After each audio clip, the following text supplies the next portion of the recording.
नमस्कार। आप live cities देख रहे हैं। आपके साथ मैं हूं वसीम खान और आप लाइव सिटीज का खास कार्यक्रम देख रहे हैं मुद्दे की बात। देखिए, नए साल के शुरुआत से ही बिहार की सियासत लगातार गर्माती दिख रही थी और यह संकेत मिलता दिख रहा था कि एक बड़ा बदलाव देखने के लिए मिलेगा, और हुआ भी वही। नीतीश कुमार ने एक बार फिर से पाला बदला और पुराने साथी के साथ हाथ मिलाया, यानी कि वर्तमान में एनडीए की सरकार चल रही है। मगर अब भी कई सवाल उठ रहे हैं। उन तमाम सवालों को हम आज लेंगे हमारे साथ। देखिए, राजद के प्रवक्ता, प्रदेश प्रवक्ता अरुण कुमार जी हैं, बीजेपी की प्रदेश प्रवक्ता पूनम सिंह जी हैं, और जेडीयू की तरफ से हेमराज राम जी जुड़े हैं। सीधा सवाल जेडीयू की तरफ से हेमराज राम जी आप ही से लेंगे। क्या सब कुछ ठीक ठाक चल रहा है? पुराने साथी के साथ आप लोग चले गए हैं, सब कुछ ठीक है ना? देखिए, सब कुछ ठीक ठाक चल रहा है। अब डबल इंजन की सरकार है, केंद्र से लेके राज्य तक एक ही गठबंधन की सरकार हो गई। कहाँ कोई लेकिन किंतु परंतु है। सब अच्छे से चल रहा है, समय के हिसाब से सब कुछ ठीक ठाक चल रहा है। और पेज आने नहीं ना वाले फंस रहा दिनों है? में कैबिनेट विस्तार को लेकर कहा जा रहा है बहुत पेज फंस गया। नीतीश जी बहुत पछतावे में है कि भाई बात कुछ और हुई और अब कुछ चल रहा है। मंत्रिमंडल के विस्तार को लेकर के कहीं कोई पेच नहीं है, कहीं कोई मतभेद नहीं है। दरअसल मंत्रिमंडल का विस्तार मुख्यमंत्री जी का विशेषाधिकार होता है, और मुख्यमंत्री जी इस पर जल्द ही निर्णय लेंगे, जल्द ही विस्तार करेंगे, और इसमें किसी तरह का कोई बीजेपी चिंता पास। की जरूरत नहीं है। पूनम जी, जी नीतीश जी के साथ पुनः आप लोगों ने सरकार बना लिया, नीतीश जी पुनः आप लोगों के साथ आ गए। अब जी तो खुश है ना? सब कुछ ठीक चल रहा है ना? जी, सब कुछ ठीक चल रहा है। इस जनादेश तो एनडीए के साथ ही मिला था और माननीय नीतीश कुमार जी फिर एनडीए में आ गए, और हम लोग स्वागत करते हैं माननीय मुख्यमंत्री जी का। और पूरा संकल्पबद्ध है कि जो एनडीए का जनादेश बिहार की जनता ने जो दिया था, उसके साथ हम लोग आगे बढ़ने का काम करेंगे, क्योंकि अब हमारे केंद्र में भी एनडीए की सरकार है और बिहार में भी। पेश नहीं ना फंस रहा है? अब तक कैबिनेट का विस्तार नहीं हो पाया। जी नहीं, वो सारी प्रक्रिया हो रही है, वो होगी, जल्दी ही होगी।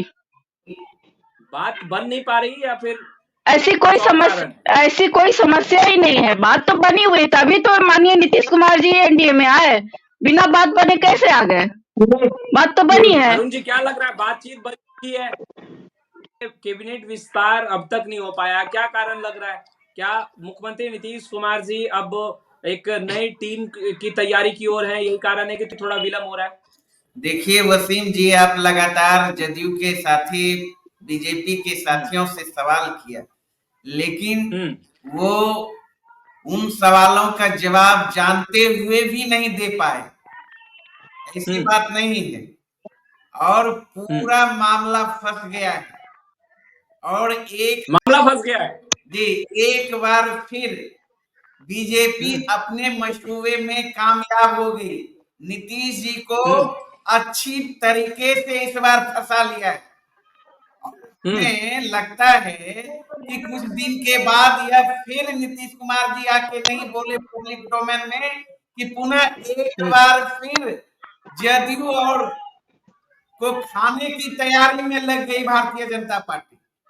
तो ये चीज तो प्रथम दृष्टया में तो स्पष्ट है। आप जो सवाल कर रहे हैं वसीम जी, आप सवाल ठीक कर रहे हैं, और इन दोनों में जो डील हुई थी, जो वादे हुए थे, उन वादे में खलल पड़ गया है। आप तो जानते हैं अपने अपने वादे पर कितने खरे उतरने वाले लोग हैं भारतीय जनता पार्टी। और मजेदार मंत्रालय लेने की होड़ है। गठबंधन के पहले लगता है हमें, जहां तक सूत्रों से खबर मिल रही है, गठबंधन करने से पहले प्रोमिस कुछ और हुआ था नीतीश जी के साथ, और सरकार बनाने के बाद कुछ और हो रहा है। अब तो नीतीश हेमराज जी, राजद भी अब अपने सूत्रों को लगा रही है। हेमराज जी, राजद भी सूत्र लगा रही है अपने। देखिए, ये जो नई सरकार के गठन के बाद से स्वाभाविक है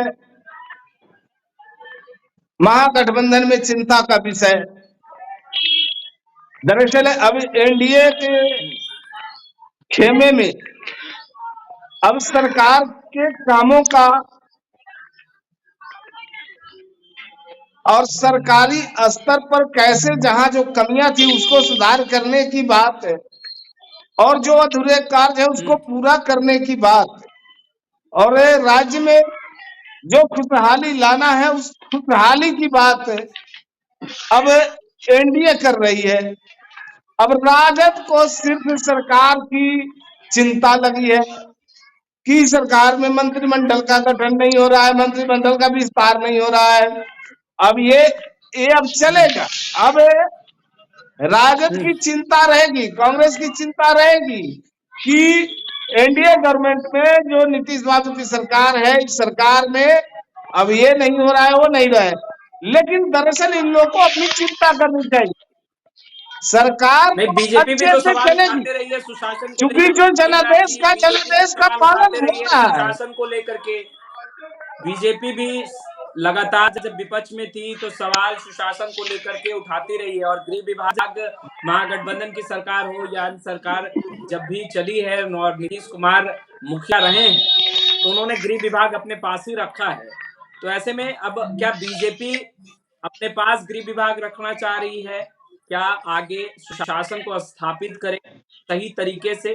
इसलिए बीजेपी चाहती है कि वो विभाग मुख्यमंत्री नीतीश कुमार छोड़कर बीजेपी को दे। ये हमसे सवाल? हाँ हेमराज जी, आपसे ही सवाल है। और क्या नीतीश जी जो मैंने पहले बताया कि मंत्रिमंडल के विस्तार का मामला मुख्यमंत्री जी का विशेषाधिकार होता है, और ये नया जो गठबंधन है ये आपस में मिल बैठ करके सारे चीजों को आसानी से सुलझा लेंगे, कहीं कोई इसमें बाधाएं उत्पन्न नहीं होगी। और चूंकि पर विशेषाधिकार के बीच एक डिमांड भी तो है बीजेपी की, देखिए ले लेते हैं। कई दलों का मेल होता है एक साथ, स्वाभाविक बात है।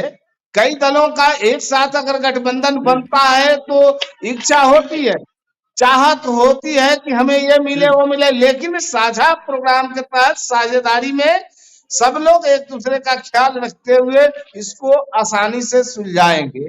कहीं कोई प्रॉब्लम नहीं, एक न कोई अभी उत्पन्न हुआ है कोई प्रॉब्लम, और न आगे आने वाले दिनों में कोई समस्या खड़ी होने वाली। शासन पर सवाल उठाते रही हैं जब विपक्ष में नहीं है। हेमराज जी पूजी से भी सवाल ले लेते हैं, आपकी सहयोगी हैं, आप बीजेपी के साथ आ गए हैं तो भाई उनकी भी बातें सुन ली जाए। बिल्कुल।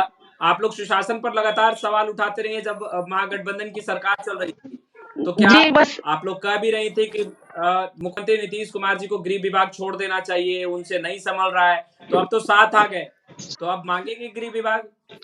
वसीम जी, मैं आपको बताना चाहूंगी, जब एनडीए का शुरुआती दौर में जनादेश मिला था बिहार की जनता के द्वारा, तो आपने देखा होगा कि किस तरह से माननीय नीतीश कुमार जी के पास जो विभाग गृह मंत्रालय था तो भी काम हो रहा था। भ्रष्टाचार पर जिस तरह से कंट्रोल था, जिस तरह से अपराधी पर लगाम था, जिस तरह से बालू माफिया शराब माफिया पर लगाम था, तो एनडीए में जब जब नीतीश जी रहे हैं, माननीय नीतीश जी वो काम करके दिखाए हैं। तो ऐसी कोई समस्या नहीं है जो कि आप लोग ये आरजेडी के प्रवक्ता अरुण भाई जी जो इस तरह से अफवाहें फैला रहे हैं कि ऐसा होगा, ऐसा कुछ नहीं होने वाला है। मैं आरजेडी के प्रवक्ता से पूछना चाहूंगी, एक मिनट पूछना चाहूंगी कि आप बताइए कि जो इंडी गठबंधन का सूत्रधारक माननीय नीतीश कुमार जी थे, तो आप लोग क्यों उनको अपमानित करने का काम किया? नहीं तो फिर महागठबंधन के साथ जाने के बाद नीतीश जी को क्या हो गया था जो आप लोग सवाल उठाने लगे थे, चीखने लगे थे, चिल्लाने लगे? उसका जवाब माननीय नीतीश कुमार जी ने स्वयं दे दिया कि जिस तरह से उनको दबाव में रखा गया, जिस तरह से उनको अपमानित किया गया, उसका कारण है कि उन्होंने इस एनडी गठबंधन के बाहर आ गए। आप मानती हैं कि नीतीश कुमार जी दबाव में थे और दबाव में माननीय मुख्यमंत्री जी स्वयं कहे थे, ये हमारी नहीं उनकी स्वयं की कथनी है, उन्होंने स्वयं आकर के कहा था कि हम पर इतना दबाव दिया गया, जो उनके सामने रखा गया प्रस्ताव उस पर कोई कार्रवाई नहीं हुई, कोई काम नहीं हुआ। तो माननीय मुख्यमंत्री जी की यह बात स्पष्ट आप लोगों ने सुना होगा। नहीं, आप लोग लगातार कहते रहे हैं कि आपके पार्टी के नेता और मुख्यमंत्री नीतीश कुमार कभी भी दबाव में काम नहीं करते, चाहे सरकार किसी की भी रही हो। और ऐसे में आपके सहयोगी दल की नेत्री पूनम सिंह जी कह रही हैं कि वो दबाव में थे महागठबंधन की सरकार, और यही कारण है कि छोड़कर फिर एनडीए के साथ आए। देखिए, सबसे बड़ी बात है, नीतीश कुमार जी अपने नीतियों के साथ कभी समझौता नहीं करते,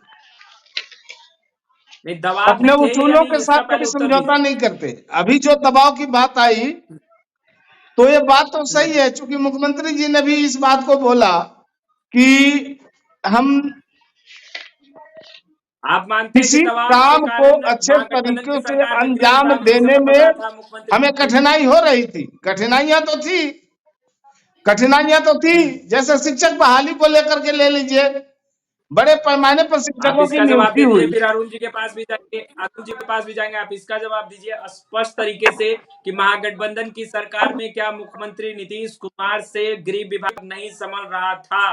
मुख्यमंत्री जी से अच्छा कौन चला सकता था ये पिछली सरकार में? एक एक चीज को कंट्रोल में मुख्यमंत्री जी करने का काम कर रहे थे, लेकिन जो सहयोगी दल थी, सहयोगी दल के द्वारा तरह तरह के अंदर जो है उपद्रव उत्पन्न किए जा रहे थे। नीचे गांव स्तर पर, नीचे स्तर पर, ग्रास रूट पर भी तरह तरह की परेशानियां आ रही थी, और जिसके वजह से सरकार में भी दिक्कत हो रही थी चलाने में। आरजेडी की तरफ से मैं एक बात स्पष्ट कर देना चाहता हूं कि जो बड़ी संख्या में नियुक्तियां हुई बिहार के अंदर, नीतीश कुमार जी पूरी पारदर्शिता के साथ, पूरी निष्ठा के साथ, ईमानदारी के साथ सारे कामों को अंजाम दिए, लेकिन सहयोगी दल की मंशा उसमें गड़बड़ी फैलाने की थी। उसमें तरह तरह के इनकी मंशा जो थी वो गलत थी।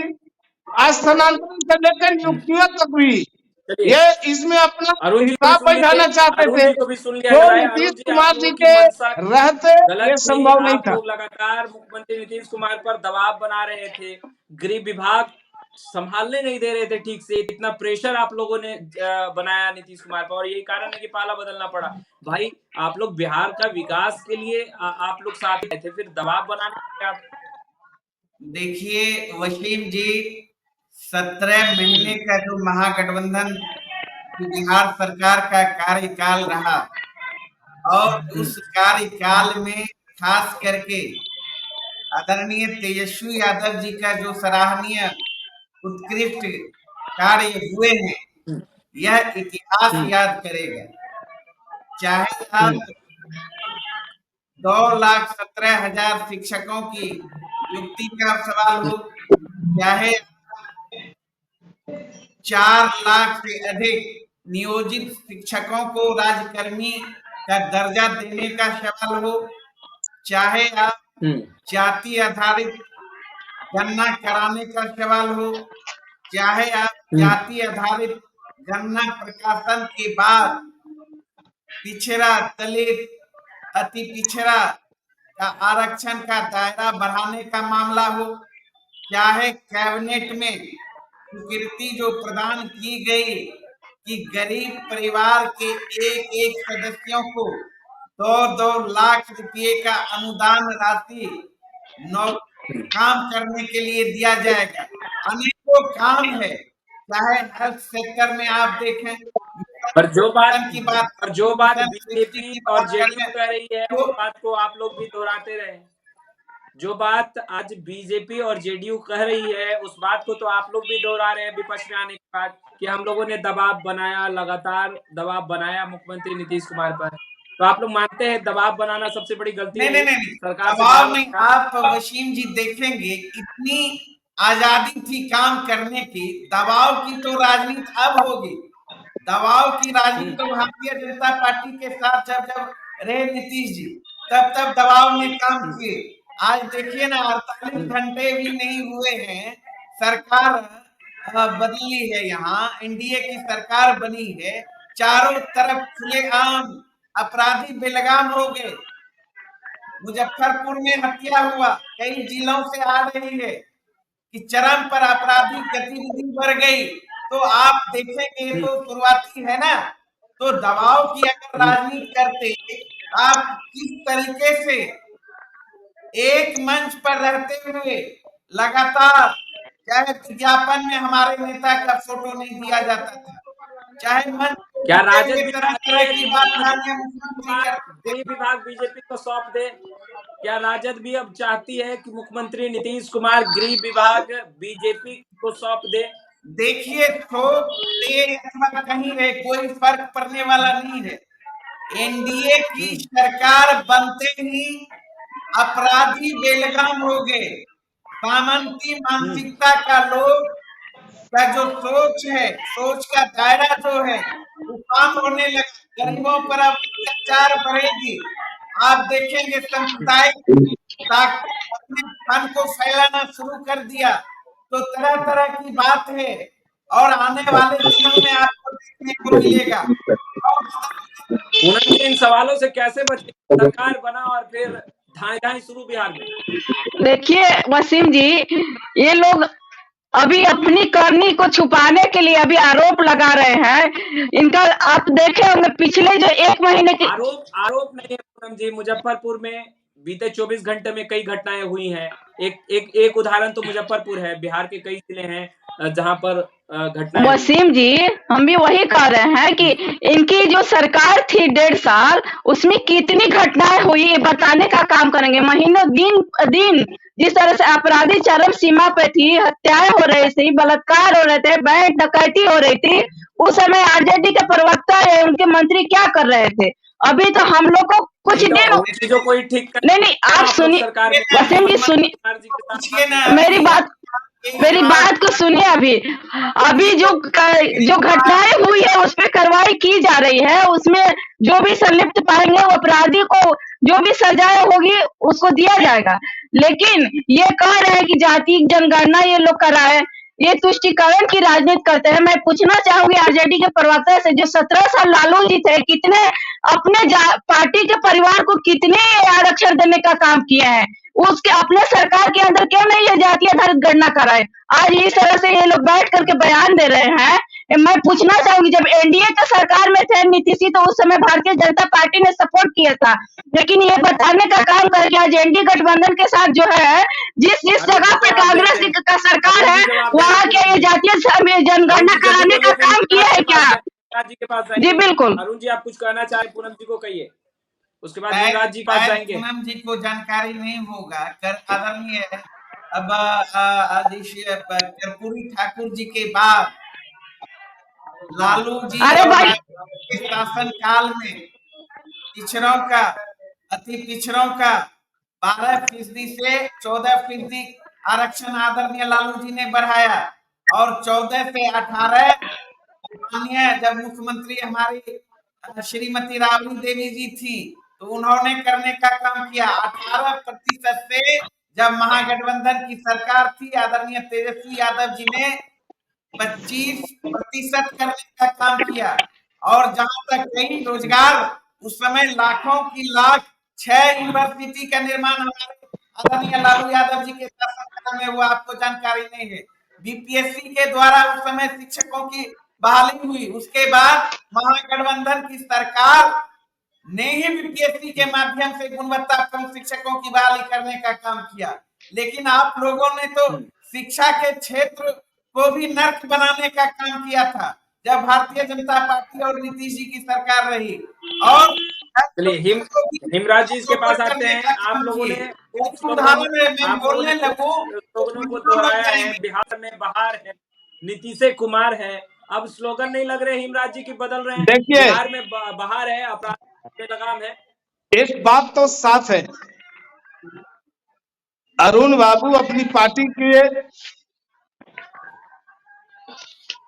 क्रेडिट देने के लिए ज्यादा परेशान।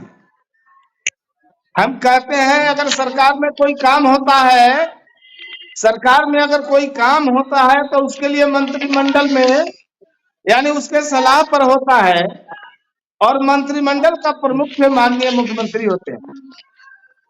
और हर काम में अभी इन्होंने कहा जातीय गणना की बात की, तो मैं इनको बता देना चाहता हूं कि जातीय गणना की बात सर्वदलीय निर्णय था, जिसमें सभी पार्टी के लोग थे और सभी पार्टी को अगर जातीय गणना हुआ माननीय मुख्यमंत्री जी के नेतृत्व काल में, लेकिन इसको अगर क्रेडिट चाहिए तो सभी पार्टियों के लोगों को क्रेडिट जाना चाहिए। आरजेडी के लोग क्यों बेचैन है अकेला क्रेडिट लेने के लिए कि जातीय गणना कराई? जातीय गणना हुआ तो लंबे समय तक आरजेडी भी शासनकाल में रही और अपने कार्यकाल को जरा आकलन करे तो एक बात तो साफ दिखाई देता है कि रोजगार के अवसरों पर ताला लग गए थे। शाम के 5 बजे के बाद लोगों का घर से बाहर निकलना मुश्किल था। सवाल मेरा सवाल उत्तर नहीं रहा है, तो ये सस्ती लोकप्रियता हासिल करने के लिए और सारे कार्यों का क्रेडिट अपने लेने के लिए आरजेडी बेचे थे। हमारे माननीय मुख्यमंत्री हमेशा काम के प्रति पूरी वफादारी निष्ठा के साथ उन्होंने काम को अंजाम देने का काम किया। हेमराज जी, आप राजद के सवालों का उत्तर देंगे या जो जनता पूछ रही है उनके सवालों का उत्तर आप करिए ना, बारी बारी से सवाल हम उसका जवाब देते हैं। और हम नहीं तो हम जो पूछ रहे हैं उसका जवाब दीजिए। आपकी जो स्लोगन आप लोग दोहरा रहे थे, लगातार कह रहे थे कि बिहार में बाहर है, नीतीश कुमार है, आपको नहीं लग रहा वो स्लोगन बदल रहे हैं? आज भी नीतीश कुमार है, बदल रही है, जा रही है, आज स्लोगन बदल रहा है, बिहार में बाहर है। देखिए, अब जो मूल गठबंधन था यानी जनादेश जिस आधार पर मिला था, मान लीजिए अभी जो वापसी हुई है एनडीए में, तो इसमें जनता भी यही चाह रही थी। ये जो कुछ समय के लिए 17 महीनों के लिए आरजेडी के साथ जो सरकार चलाने का जो कार्यकाल बीता, जो कार्यकाल के अनुभव के आधार पर एक बात तो जान लीजिए कि जनता ने भी महसूस किया और सभी क्षेत्रों में लोगों ने जो देखा कि किस तरह से आरजेडी के लोग नीचे स्तर पर देखिए या सरकार में कैसे कैसे दबाव बनाने की कोशिश हो रही थी, अपनी मनमानी करने की कोशिश हो रही थी। नीतीश कुमार जी कभी इन लोगों के मंसूबा को पूरा नहीं होने। अब गड़बड़ी तो करना चाहते थे, शिक्षकों की बहाली, स्थानांतरण के नाम पर भी खेल खेलना चाहते थे, लेकिन मुख्यमंत्री जी के रहते ये सब संभव नहीं हो पाया।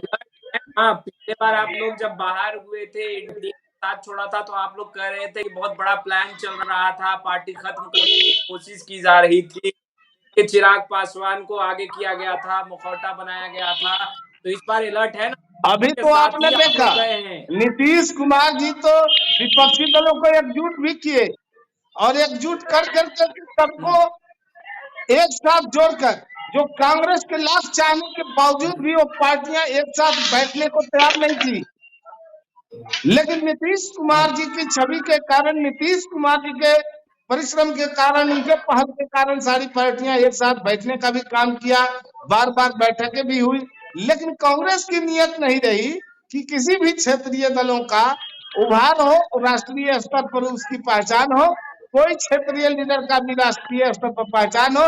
चूंकि कांग्रेस चाहती है कि राष्ट्रीय स्तर पर सिर्फ कांग्रेस के अलावा अगर विपक्ष में है तो सिर्फ कांग्रेस दिखाई दे, कोई तीसरा मोर्चा या तीसरा लीडर सामने पनप न सके, ये हमेशा इस प्रयास में कांग्रेस लगे।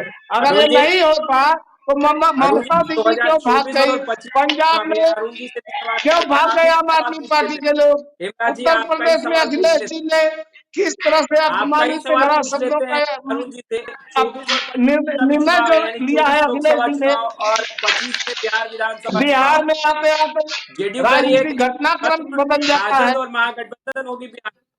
महागठबंधन के तमाम घटक दल के नेता कह रहे हैं तो वसीम जी, खेल देखने वसीम जी, अब अरुण जी क्या करेंगे? इनसे अपने एनडीए गठबंधन के लोगों को तो संभाला नहीं जा रहा है। ममता जी ने साफ स्पष्ट कर दिया कि बंगाल में अकेले चुनाव लड़ेंगे, और पंजाब में केजरीवाल की पार्टी ने स्पष्ट कर दिया कि वहां कोई सीट देने नहीं जा रहे हैं, और अखिलेश जी वहां जो खेल खेल दिए ये भी इनके सामने स्पष्ट दिखाई दे रहा है। तो ये अपने ठीक रहा, हमारे एनडीए गठबंधन पर छोड़ने जा रहे हैं, इससे कोई कमी नहीं होने जा रही है, आप लोग कहीं है नहीं, आप लोग एक जुगाड़ करके चले थे, नीतीश जी माननीय सूत्रधारक थे, उस सूत्रधारक को आप लोगों ने तो सम्मान देने का काम नहीं किया। आज बात करें कि आप एनडीए गठबंधन के लोग साथ आप कहीं नहीं है, कांग्रेस अकेली पार्टी है, अकेले चुनाव लड़ेगी। आप एक भ्रम आप लोग जो पाले थे ना कि माननीय मुख्य हमारे प्रधानमंत्री जी को हराने के लिए आप लोग एकजुट हुए थे, ये भ्रम ही आपका रह जाएगा, क्योंकि तीसरी बार माननीय प्रधानमंत्री जी अपने कामों के द्वारा प्रधानमंत्री बनने जा रहे हैं। अब इतने लोकप्रिय नेता हो गए हैं तो जनता ने उनको तीसरी बार वोट बना लिया बनाने के लिए। और ये क्या भ्रम खत्म कर लीजिए कि एनडीए में कोई ऐसे हमारी पार्टी के लोग विरोध में नहीं है, चाहे जितने भी गठबंधन हमारे साथ है सब साथ मिलकर के साथ चुनाव लड़ने जा रहे हैं और 24 और 25 में एनडीए की सरकार बनने जा रही है। भ्रम में मत रहिए। एक आखिरी सवाल जी से लेके खेल की बात होती है कि राजनीति में एक खेल और होना बाकी है, तो क्या जेडीयू अपने खिलाड़ियों को तैयार रखा है? जेडीयू ने नहीं रखा है, क्या खिलाड़ियों पर ध्यान दे रहे हैं? कहीं खिलाड़ी पाला तो बदल ले। देखिए वसीम जी, ऐसी कोई घटना नहीं है, इन लोगों का मंशा था कि जेडीयू को तोड़ दें, लेकिन माननीय नीतीश कुमार जी जब इसको भाग गए उसी समय उन्होंने लल्ला सिंह को राष्ट्रीय अध्यक्ष से हटाए और उसके बाद अपनी कमान अपने हाथों में संभाल ली। और वो यानी आप कह रहे हैं ललन सिंह खेला बिल्कुल तेजस्वी जी लालू जी जिस तरह से मिल करके खेला करने वाले थे, डिप्टी सीएम बनने वाले थे माननीय ललन जी, वहाँ खेला माननीय नीतीश कुमार जी भाग गए इन लोगों को, और नीतीश कुमार जी को ये लोग बाहर का रास्ता दिखाने वाले थे, लेकिन इन लोग का मंशा तो चला नहीं। और माननीय मुख्यमंत्री जी अपने हाथ में सत्ता जिस तरह से लिए और एनडीए अपने जेडीयू पार्टी को तोड़ने से बचाने का काम किए हैं। पूनम जी, हेमराज जी से ही जवाब लीजिए। हेमराज जी, आपके सहयोगी कह रही हैं कि भाई ललन जी खेला करने वाले थे। देखिए, आरजेडी की मंशा तो कुछ दिन पहले ही स्पष्ट हो गया था। आज पूनम जी ने सवाल उठाया, उसका जवाब दे उस पर आ दीजिए। रहा हूँ, राष्ट्रीय जनता दल जो खेला करना चाहती थी, पीठ में छूड़ा भोंकना जो चाहती थी, उसमें कामयाब नहीं। ये तो कोशिश में लगे ही थे, खेला किसके सहारे? ये तो कोशिश में लगे ही थे कि हम खेला करें, लेकिन खेला करने में कहीं इनको रास्ता नहीं मिला, कहीं से इनको जो है सफलता नहीं मिली। और नीतीश कुमार जी के सूझबूझ के कारण नीतीश कुमार जी चूंकि किसी भी विधायक को या किसी भी कार्यकर्ता के साथ जो अपना व्यक्तिगत संबंध रखते हैं, वो उन संबंधों के कायल है कार्यकर्ता जदयू के, और नीतीश कुमार जी के कार्यशैली पर फिदा है, नीतीश कुमार जी के ईमानदारी पर फिदा है, नीतीश कुमार जी के वफादारी पर फिदा है। वहाँ जो सिस्टम है आरजेडी में, सुन लीजिए क्या वसीम जी, हेमराज जी, आपकी आवाज क्लियर नहीं आ रही। के सहारे होना था, पूनम सिंह ललन सिंह के सहारे खेला होना था, तो अभी तो आपके पार्टी में ही है ललन सिंह जी। ललन जी तो हमारे पार्टी में है ही है, उन पर कहाँ कोई सवाल है। ये चाह रहे थे कुछ खेला खेलने के लिए जो सफल नहीं, तो सवाल उठा रही है। ललन बाबू है हमारे पार्टी में, पार्टी के पूर्व राष्ट्रीय अध्यक्ष है, माननीय सांसद है, क्या उन्हीं के और जदयू में सीधा सवाल और भी खुरखुराने वाला नहीं है, चाहे लाख कोशिश कर ले, ये अपनी चिंता करे। आरजेडी, कांग्रेस, जो महागठबंधन की पार्टियां, वो अपनी चिंता करे।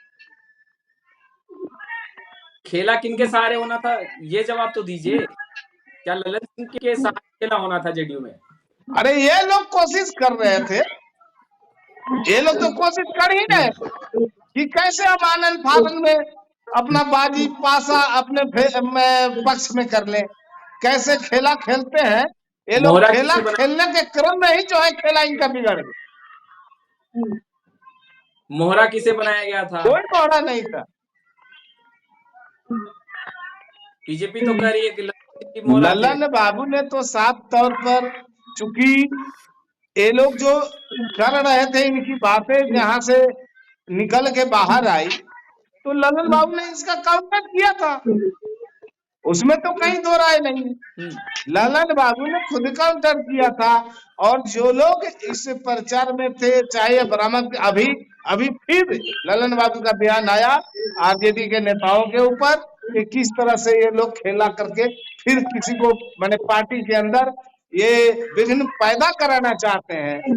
तो खुद अपनी चिंता करे, जहां अपने घर में आग लगी हो, जहां उनके नेता जो है कानून के सामने जो चलिए, अब भाजपा ईडी से आखिरी सवाल सीबीआई अरुण जी सवाल आपसे करे लेते हैं। उसका जवाब देने में अभी खेल पसीना खत्म छूट हो रहा गया। हो, अब वो अपने घर अब की आगे चिंता आगे करे, कोई खेल नहीं होने वाला जनता दल यू की चिंता नहीं करे, एनडीए गठबंधन की चिंता नहीं करे, ये नई सरकार की अरुण जी चिंता नहीं करे। आखिरी सवाल लेते हैं और उसके बाद फिर वीडियो से विदा लेंगे।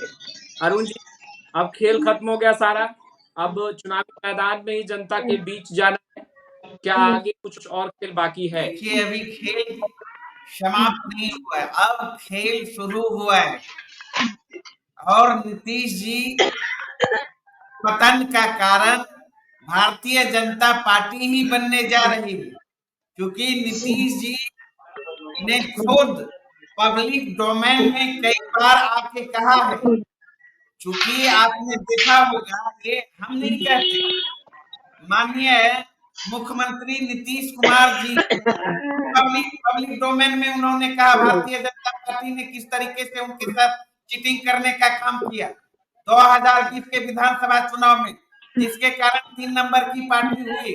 उन्होंने खुद कहा मेरे खिलाफ, मेरे पार्टी के खिलाफ षड्यंत्र रचकर बिहार विधानसभा चुनाव में चिराग पासवान को आगे करके हमारे उम्मीदवारों को हराने का काम किया। उसके बाद हमने निर्णय लिया कि हम एनडीए आप लोग को छोड़े। उसके बाद इसका जवाब दीजिए फिर। आरसीपी सिंह को उन्होंने जो राष्ट्रीय अध्यक्ष पद से हटाया, भारतीय जनता पार्टी के लोग इनके साथ खेला करने वाले।